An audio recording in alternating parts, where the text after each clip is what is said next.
The room spun as I gripped the edge of my desk, trying to steady myself. The numbers on my computer screen blurred together, and a wave of nausea hit me like a truck. I barely made it to the bathroom before everything went black. I'm Delilah, and that was the moment my perfect life began to unravel. Mrs. Adams, your blood work shows some concerning irregularities, Dr. Patterson said, her face etched with confusion as she studied my chart. According to these results, you experienced a miscarriage approximately 3 months ago. My heart stopped. That's impossible. I'm still pregnant. I just had my checkup with Dr. Roberts last week. She frowned, tapping her pen against the desk. I don't see any record of recent prenatal care. When was your last ultrasound?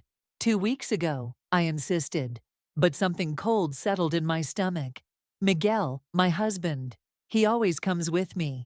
He handles all the medical stuff since he works in healthcare administration. Dr. Patterson's expression shifted to something that looked dangerously like pity. I'd like to do an ultrasound right now, if that's okay with you. 20 minutes later, I sat in her office, numb, as she explained what we both already knew. There was no baby. There hadn't been for months. This doesn't make sense, I whispered, more to myself than to her. The morning sickness, the appointments, My voice trailed off as pieces started clicking into place. The way Miguel always insisted on making my tea every morning. How I never actually saw the doctor during our supposed appointments. Miguel would always tell me to wait in the car because of COVID protocols. I need to see my medical records, I demanded. Of course, Dr. Patterson said softly. I'll have them printed right away. That evening, I waited in our dark kitchen until Miguel came home. He flipped on the light and jumped when he saw me. Jesus, Delilah, you scared me. His smile faltered when he saw my expression. What's wrong, baby? Why aren't you at work? I fainted today, I said flatly. They took me to the hospital. He rushed forward, concern flooding his features. Are you okay? Is the baby? Don't. My voice cracked like a whip. Don't you dare pretend anymore. His face went blank, and in that moment, I knew. What are you talking about? I slapped the medical records on the table. There is no baby, Miguel. There hasn't been for months. You've been drugging me, haven't you? Making me think I was still pregnant. Delilah, you're not thinking clearly. Don't gaslight me, I screamed, shoving the papers toward him. It's all here, the miscarriage, the medications found in my blood, everything. Why would you do this to me? He stood silent for a long moment before his shoulders sagged. We needed more time. We? Who's we? The family business. We're in trouble. Your pregnancy was our chance to secure the merger with Sterling Corp. They're old-fashioned. They only deal with family businesses, real family businesses. When you lost the baby, I felt sick again. So you decided to just, what? Keep me believing I was pregnant, drug me, lie to me every single day. Mom said it was the only way. Linda was in on this too. The betrayal cut deeper with every word. We were desperate. Eric's deals were falling through. The company was bleeding money. I held up my hand, unable to bear another word. Turning away, I walked to our home office and booted up the computer. Miguel followed, hovering anxiously. What are you doing? Checking something, I muttered, logging into our joint account. Empty, just like I expected. Where's the money, Miguel? What money? I spun in the chair to face him. Don't. I've been working 2 jobs for the past year, funneling every penny into our account for the baby. Over $50,000. Where is it? He swallowed hard. We needed it for the business. I laughed, but there was no humor in it. Of course you did. Standing up, I grabbed my purse and headed for the door. Where are you going? Away from you. Delilah, please, we can talk about this. I whirled around, fury burning through my veins. Talk about what? How you and your entire family conspired to drug me, steal from me, use me as a pawn in your business deals. We did it for us, for our future. No, I said quietly. You did it for you. And trust me, Miguel, you're going to regret it. As I drove away, my phone buzzed with a text from my bank. A notification about suspicious activity on an account I didn't recognize. I pulled over and opened the app, my hands shaking as I navigated through the alerts. There it was, a hidden account in Miguel's name, opened 6 months ago. My missing money, transferred in small amounts over time, sitting there like evidence of every lie he'd ever told me. I thought about my parents, who'd crossed oceans and borders to give me a better life, who'd taught me that hard work and honesty were everything. "You want to play games?" I whispered to myself, taking a screenshot of the account details. Game on. I spent the night at my friend Victor's apartment, spreading papers across his coffee table like pieces of a twisted puzzle. Bank statements, medical records, everything I could get my hands on. "Look at these timestamps," Victor said, pointing to a series of transfers. "Every deposit you made, they moved the money within hours. They've been planning this for months." I rubbed my temples, fighting back tears. God, I'm such an idiot. "Hey," Victor grabbed my shoulders. "You're not an idiot. You trusted your husband. That's what you're supposed to do." My phone buzzed again, another message from Miguel. I'd stopped counting after the 20th. "You should block him," Victor suggested. "Not yet. I need to know more." I picked up another statement. "Look at these payments to someone named Dr. Roberts, the same doctor I supposedly saw for my prenatal care." Victor's eyes narrowed. "But you never actually saw them, right?" "No." I pulled up Google on my laptop. And apparently, they don't exist. At least not at the address Miguel took me to. Jesus Christ. I kept digging, following the money trail like breadcrumbs. It led me to a web of companies, all connected to Eric, Miguel's brother. The same Eric who bragged about his business empire at every family dinner. "I need to see these companies for myself," I said, grabbing my coat. "Delilah, it's midnight. Then we'll do some reconnaissance. Come on." The first address led us to an empty office building. The second was a defunct warehouse. The third didn't exist at all. "Shell companies," Victor whispered, as we sat in his car, staring at yet another abandoned location. "They're all fake." My phone lit up with a text from Emery, my coworker from my second job. "Hey, you okay? Weird thing. Saw your Bill Eric at the Capitol tonight. He was talking big about some deal with Sterling Corp." I texted back immediately. "Can you tell me exactly what he said?" 20 minutes later, we were at the Capitol, a upscale bar where the city's business elite liked to network. Eric was still there, holding court at a corner table, his voice carrying across the room. "Sterling's practically begging to sign," he boasted to his audience. "Once the merger goes through next month, we're looking at 8 figures, minimum." I slipped into a nearby booth, recording everything on my phone. Victor sat beside me, his jaw tight. "They don't know," I whispered. "Sterling doesn't know it's all fake." "What are you going to do?" Before I could answer, Linda's voice cut through the crowd. "Delilah, what are you doing here?" I turned to face my mother-in-law, plastering on a smile. "Linda, just having a drink with my friend." Her eyes darted between Victor and me, calculating. "You should be home resting. In your condition." "My condition?" I stood up slowly. "You mean the pregnancy you helped fake?"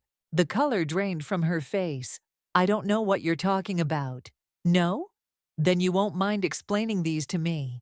I pulled out a stack of papers, receipts for prescription medications I'd never heard of, all filled under Linda's name. "Where did you get those?" "I have my ways. Just like you had yours when you were slipping them into my tea every morning." Eric appeared behind his mother, his face darkening. "You need to leave."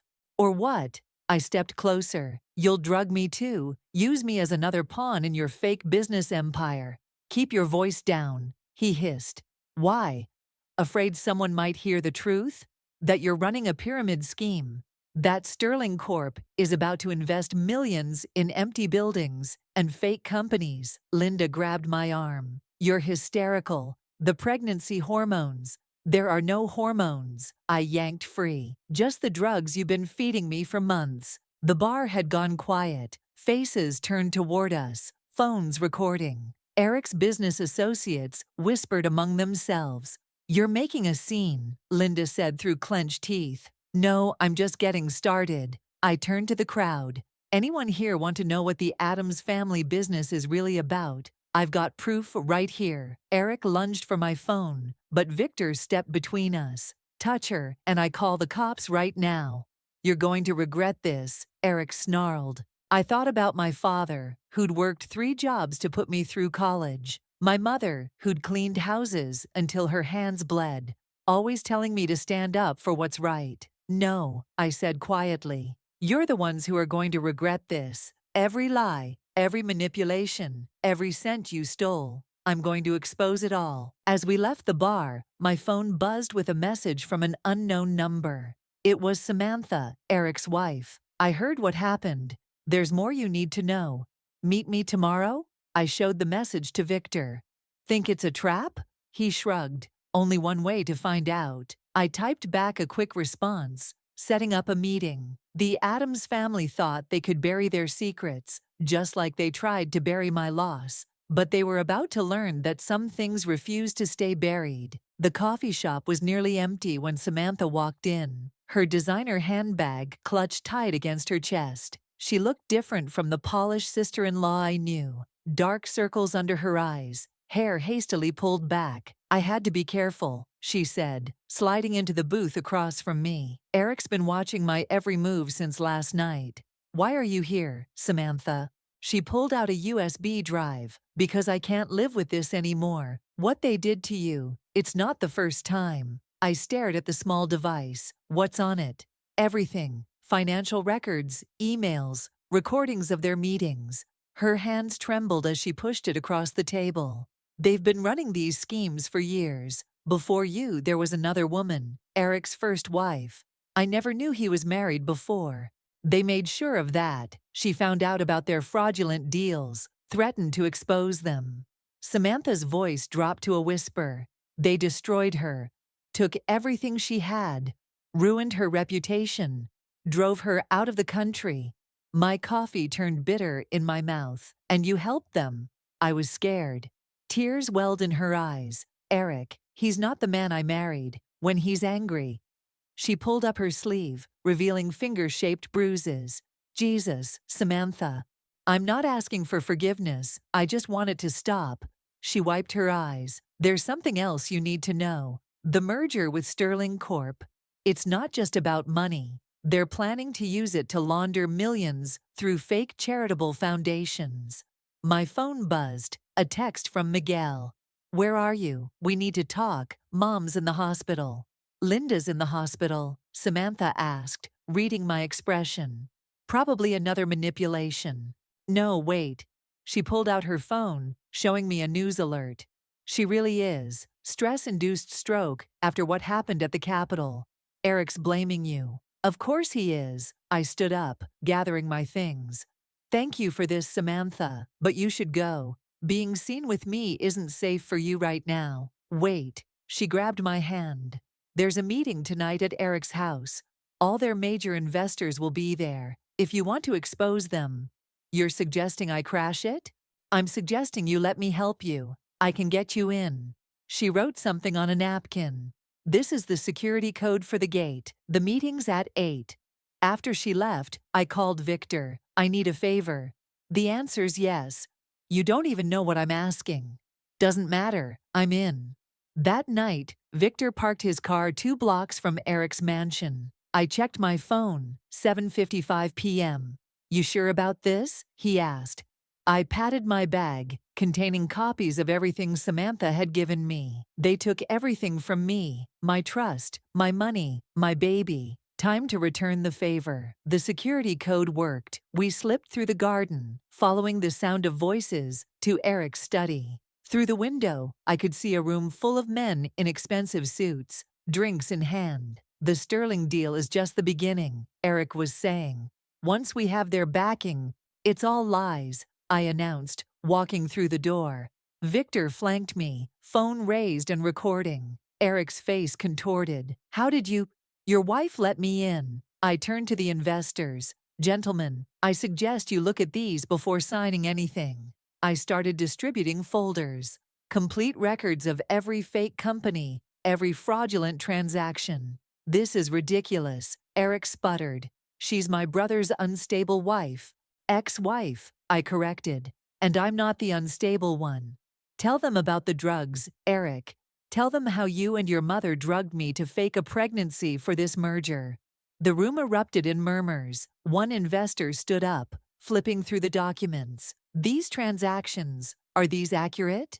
Every single one. Including the plans for your charitable donations. I met Eric's eyes. They were going to use your foundations to launder money. You lying bitch! Eric lunged forward, but Victor stepped between us. Touch her, and these recordings go live on every social media platform, Victor warned, his phone still rolling. Check the USB drives in your folders, I told the investors. Everything's there, bank records, emails, recordings, even proof of what they did to Eric's first wife. The color drained from Eric's face. Several investors were already pulling out their phones, calling their lawyers. You're finished, I said quietly. The police will probably be interested in those drug prescriptions your mother filled. And I'm sure Sterling Corp would love to know what you were planning to do with their money. I'll destroy you, Eric hissed. No, I smiled, feeling stronger than I had in months. You already tried that, my turn. As we left, investors streaming out behind us, my phone buzzed with a text from Samantha. It's done, I'm safe, thank you. I looked at Victor, 1 down. He grinned. 2 to go. The night air felt clean in my lungs as we walked back to the car. For the first time since learning about the miscarriage, I felt something like peace. But it wasn't over yet. Miguel and Linda were next, and I had something special planned for them. The news about Eric's company hit the morning papers like a bomb. Local business empire revealed as massive fraud, the headlines screamed. My phone hadn't stopped buzzing since dawn. Reporters, lawyers, even old friends from college reaching out to verify the story. You've got visitors, Emery said, poking her head into my office. They don't look happy. I glanced up to see Miguel and Linda marching toward my desk. Linda looked frail after her hospital stay, but her eyes burned with familiar rage. You vindictive little snake, she spat. Do you have any idea what you've done? I kept typing, not bothering to look up. I exposed the truth. Funny how that upsets you. Eric's being investigated by the FBI, Miguel said. His investors are pressing charges. Actions have consequences. I finally met their eyes. Something you should have considered before drugging me and stealing my money. Linda slammed her hands on my desk. We gave you everything, a beautiful home, a place in our family. You gave me lies. I stood up, matching her fury. You stole my money, my trust, and my choice about my own body. Keep your voice down, Miguel hissed, glancing at my curious co-workers. Why, afraid everyone will hear how you drugged your wife, faked her pregnancy, stole her savings. That money was for our future, he insisted. No, it was for my baby's future, the baby I lost while you kept me drugged and ignorant. Linda's face twisted. You ungrateful, Mrs. Adams? A security guard appeared at my door. These people bothering you? Yes, they are. I smiled coldly. And they were just leaving. This isn't over, Linda warned as security escorted them out. You're right about that, I muttered, pulling up my email. The message I'd been waiting for had finally arrived. Confirmation from the hospital's ethics board about their investigation into Miguel's involvement in my case. That evening, I met with Samantha at a small diner outside town. She looked better, stronger, more alive. Eric's assets are frozen, she said, stirring her coffee. He's facing serious charges. The investors aren't just pressing charges, they're out for blood. How are you holding up? Better than expected. She showed me her phone, an email from a domestic violence support group. I'm getting help, real help. Good, I pulled out my laptop. Because I need yours too. Tell me everything you know about Linda's involvement in the family business. Samantha's eyes widened as she looked at my screen. Is that Linda's private email account? Yes, amazing what you can access when someone uses the same password for everything. I started scrolling. Look at this. emails to Dr. Roberts about the drugs they used on me. There's more, Samantha said, leaning forward. Linda keeps a detailed record of everything in her home office. Every transaction, every scheme. She documents it all. Why would she do that? Insurance, in case anyone in the family ever turned against her. Samantha's voice hardened. She used those records to keep Eric in line when he wanted to leave the business last year. My phone buzzed with a text from Victor. News just broke about Miguel. Hospital suspended him pending investigation. I showed Samantha the message. One more domino falls. Linda will be desperate now, she warned. She's lost Eric, and now Miguel. She'll do anything to protect what's left. Counting on it, I pulled up another email. Look at this. She's calling an emergency family meeting tomorrow night. Everyone who's ever been involved in their schemes will be there. It's a trap. Of course it is, I smiled.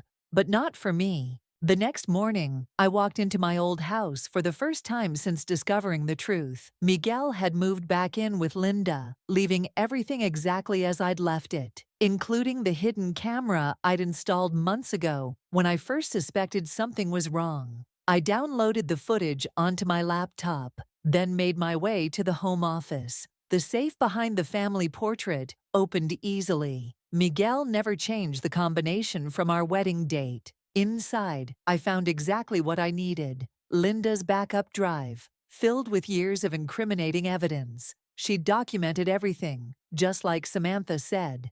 My phone rang, an unknown number. "Is this Delilah?" a man's voice asked.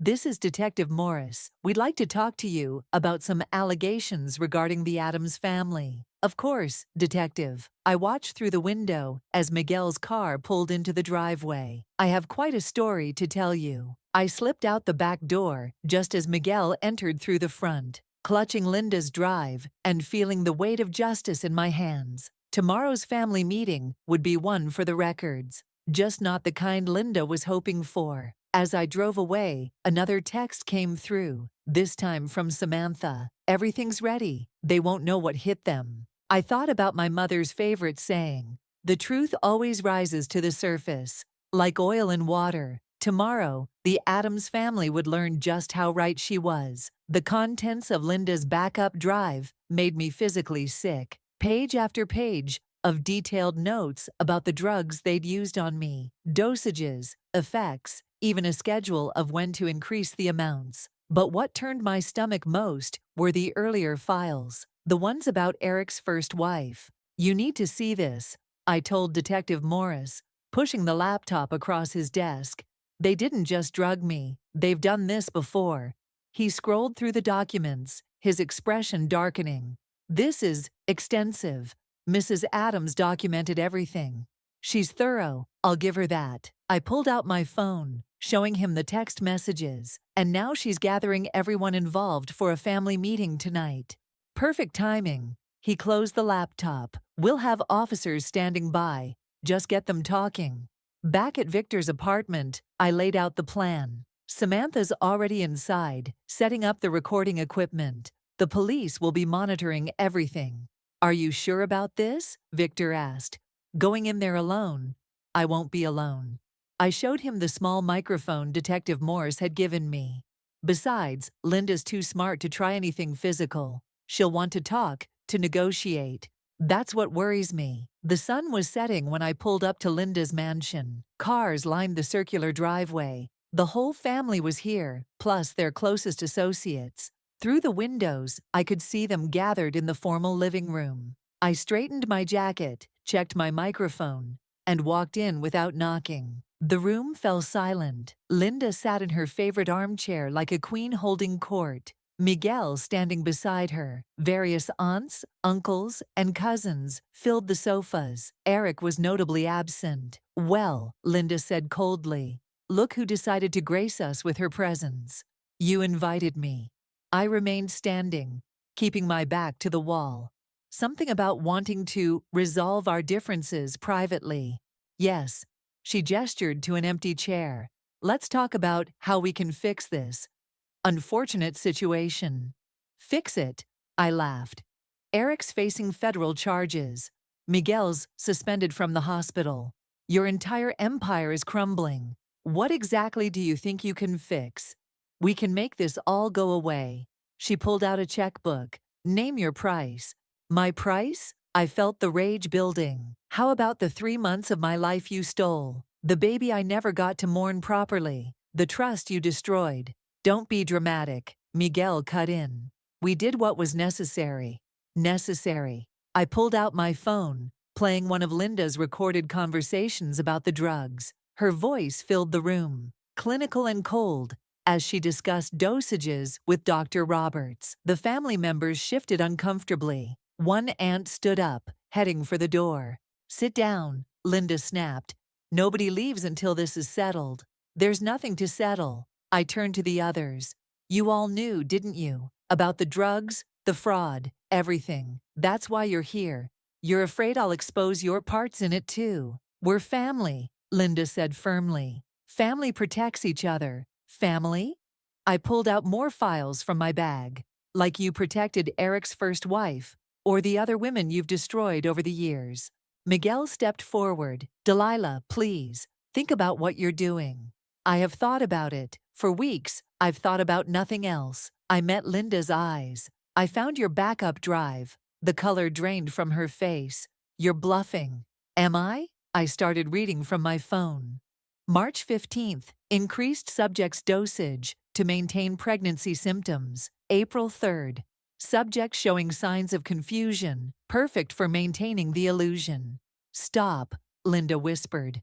May 10th, subject savings successfully transferred to offshore account. June 1st, Sterling Corp representatives satisfied with pregnancy narrative. I said stop. Linda lurched from her chair, but Miguel caught her arm. You documented everything, Linda. Every drug, every lie, every crime. Just like you did with all the others. I looked around the room. Did you all know about the others? The women whose lives she destroyed to protect her precious family empire. The room erupted in chaos. Family members started arguing, some heading for the doors despite Linda's protests. Through the windows, I saw police cars pulling up silently, lights off. It's over, I told Linda. The police have everything. They're outside right now. You stupid girl, she snarled. You have no idea what you've done. Actually, I do. I touched my microphone. And so does everyone who's been listening to this conversation. On cue, Detective Morris walked in, followed by several officers. Linda Adams, we need you to come with us. As they led her away, Miguel tried one last time. Delilah, we can still work this out. I looked at the man I'd once loved, now a stranger in expensive clothes and cheap morals. No, Miguel, we really can't. Outside, Samantha waited in her car, recording equipment safely stored in her trunk. Ready? I watched as Linda and Miguel were placed in separate police cars. Ready. The night wasn't over yet. There was still one more card to play. The final piece of evidence that would ensure none of them ever hurt anyone again. The police station buzzed with activity as Detective Morris spread the contents of Linda's backup drive across his desk. This goes deeper than we thought. These financial records go back 15 years. Look at this, Samantha said, pointing to a document. Hospital records from 2008. Another woman, another fake pregnancy. My hands shook as I read the name. Maria Torres, Eric's first wife. We've located her, Detective Morris said. She's living in Barcelona now, agreed to testify via video link. A commotion outside the office drew our attention. Through the glass, I saw Miguel being led to interrogation, his lawyer trailing behind. He's ready to talk, Morris said. Wants to make a deal. Of course he does. I stood up. I want to watch. Behind the two-way mirror, I watched as Miguel crumbled. He spilled everything. The fraud, the drugs, the elaborate schemes Linda had orchestrated over the years. It was always Mom's idea, he insisted, voice cracking. She controlled everything, the business, the money, all of it. And the drugs? Morris asked. Whose idea was that? Miguel's shoulders sagged. She had this system. Whenever someone threatened the family's interests, she'd find a way to discredit them. With Maria, it was alcohol. made it look like she had a drinking problem. With Delilah, he swallowed hard. The pregnancy was perfect. Who would question a devoted husband taking care of his pregnant wife? I felt sick. Samantha squeezed my hand. And the miscarriage? Morris pressed. When did that happen? March. Delilah was devastated. Mom said. She said if we could just keep the pregnancy story going until the Sterling deal closed, by drugging your wife. Mom had connections at the hospital pharmacy. She got the medications, showed us how to administer them. He buried his face in his hands. I knew it was wrong. But you did it anyway. You don't understand. When Mom wants something. A knock at the door interrupted us. Another detective entered with a tablet. Sorry to interrupt, but you need to see this. Maria Torres's testimony just came in. The video showed a woman in her late 30s, her face hard with old pain. Linda destroyed my life, she said, in accented English. When I discovered their fraud, she didn't just drug me. She had me committed, said I was delusional, paranoid. By the time I got out, Eric had divorced me, and they'd taken everything. I watched Miguel's face as they played the testimony in the interrogation room. He seemed to age years in minutes. There's more, Morris said quietly. We found records of at least 3 other women, all with similar stories. Samantha's phone buzzed. It's Eric. He's agreed to testify against Linda in exchange for a reduced sentence. The mighty Addams family, I muttered, falling apart at the seams.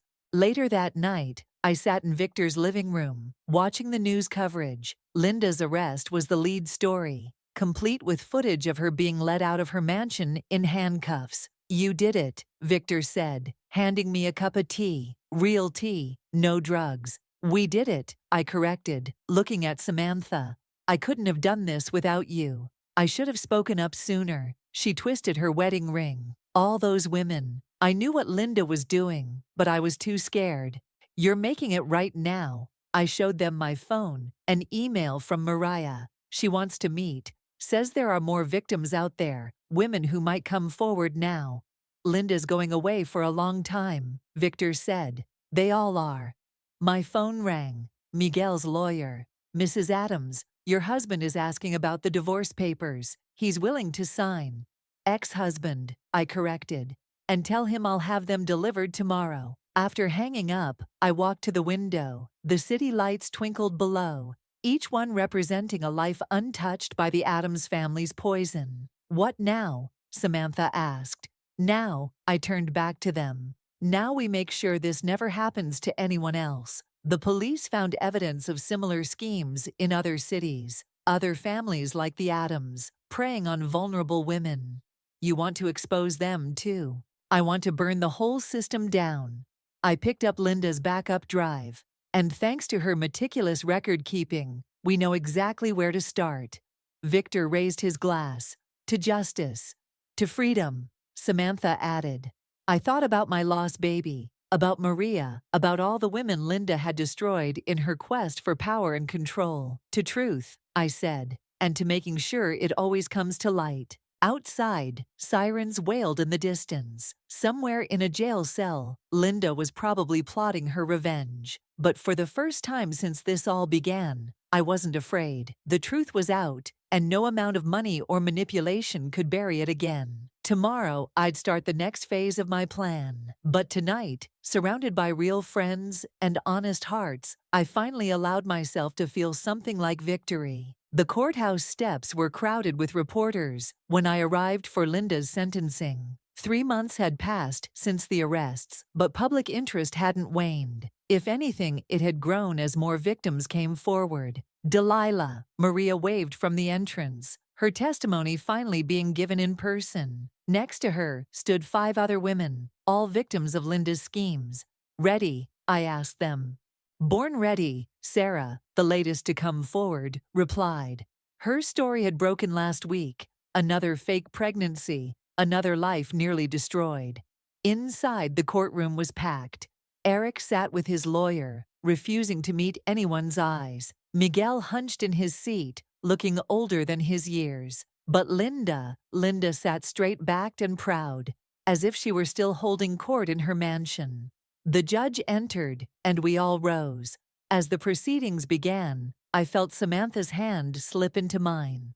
The defendant has been found guilty of multiple counts of fraud, conspiracy, and drug-related offenses, the judge began. Before sentencing, would any of the victims like to make a statement? One by one, we stood. Maria went first, her voice strong and clear. "You took 3 years of my life," she told Linda.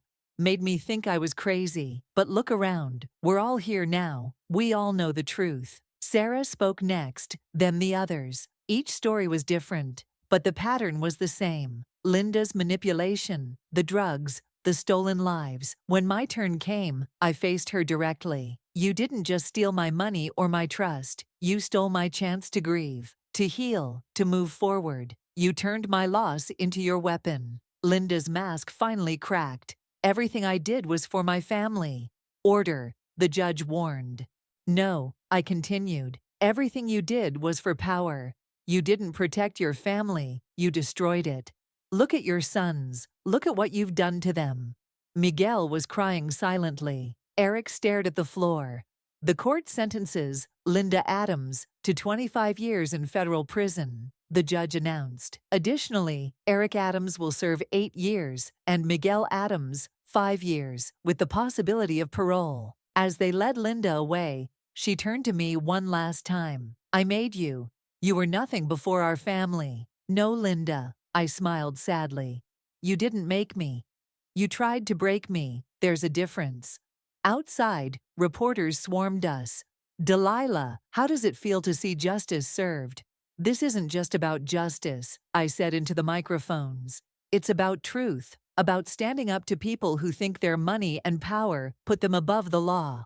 "What's next for you?" I looked at the group of women beside me. No longer victims, but survivors. "We're starting a foundation to help other women who've been manipulated and abused by powerful families. This isn't just happening here, it's happening everywhere.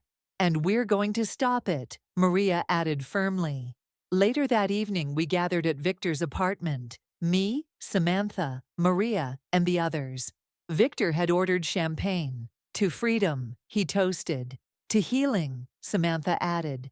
She'd filed for divorce from Eric the day after his arrest. My phone buzzed. A message from Miguel. "I know it means nothing now, but I'm sorry, really sorry." "Miguel?" Samantha asked, seeing my expression. "Doesn't matter anymore." I deleted the message without responding. "We've got work to do." Maria spread out papers on the coffee table. Documentation of 3 more cases in different cities. These women reached out after seeing the news. Same pattern, different families. "The foundation's already received donations," Sarah added. "People want to help. Then let's help." I pulled out my laptop. "We've got Linda's contacts, her methods, her whole playbook. Let's use it to tear down every system like hers." "They won't go down easily," Victor warned. Neither did we. I looked around at these women who'd become more than friends. They were warriors, survivors, sisters in battle. And look what happened when we fought back. Samantha raised her glass. "To fighting back. To standing together," Maria added. I thought about the baby I'd lost, about the grief I'd finally allowed myself to feel, about the strength that had risen from that pain. "To rising up," I said. My phone buzzed again. "Detective Morris. 3 more families under investigation. Your foundation's evidence made the difference. Keep up the good work." Outside, the city lights seemed brighter somehow. Tomorrow, we'd start working on the new cases. We'd help more women find their voice, their strength, their truth. But tonight, we celebrated not just our victory, but our transformation. Linda thought she'd broken us. Instead, she'd forged us into something stronger, something unstoppable. I looked at these incredible women around me and felt something I hadn't experienced in months. Hope, not just for myself, but for every woman out there facing her own Linda, her own battle for truth. "Ready for the next fight?" Maria asked. I smiled, feeling the warrior in me rise. "Always." The foundation's office buzzed with activity as I sorted through the morning's emails. 3 more cases cracked, 2 more families exposed, and dozens of women freed from manipulation and abuse. Delilah, Sarah poked her head in. There's someone here to see you. I looked up to find a young woman hovering in my doorway, clutching her purse like a shield.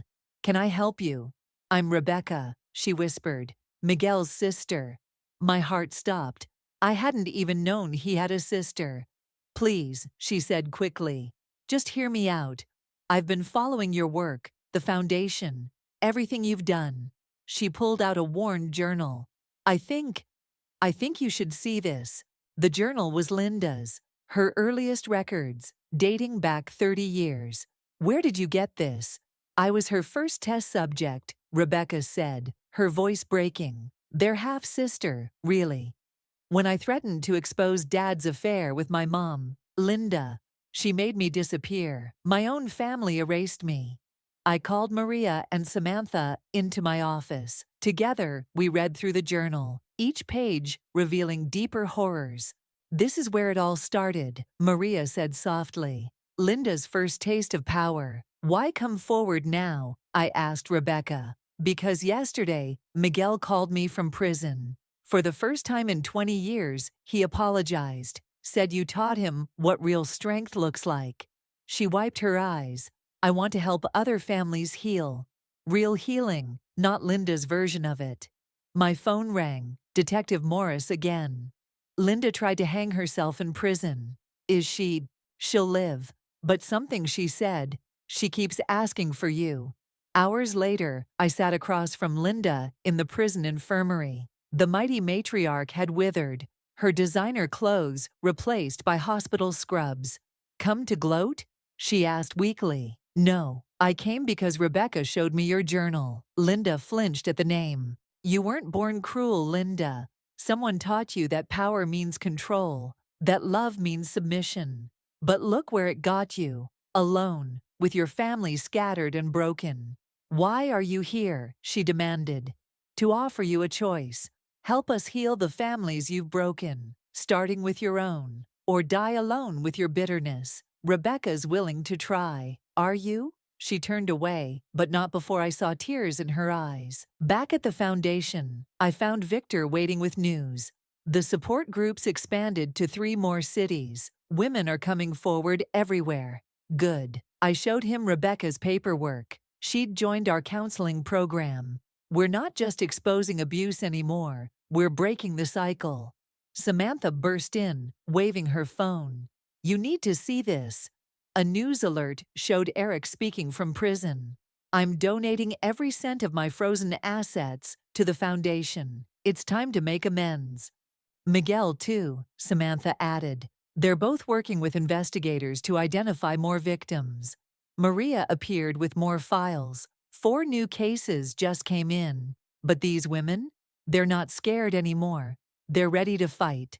I looked around my office, at the wall of photos showing women we'd helped, at Rebecca talking with her support group, at the growing team of lawyers and counselors working to create real change. My phone buzzed with a text from my mother.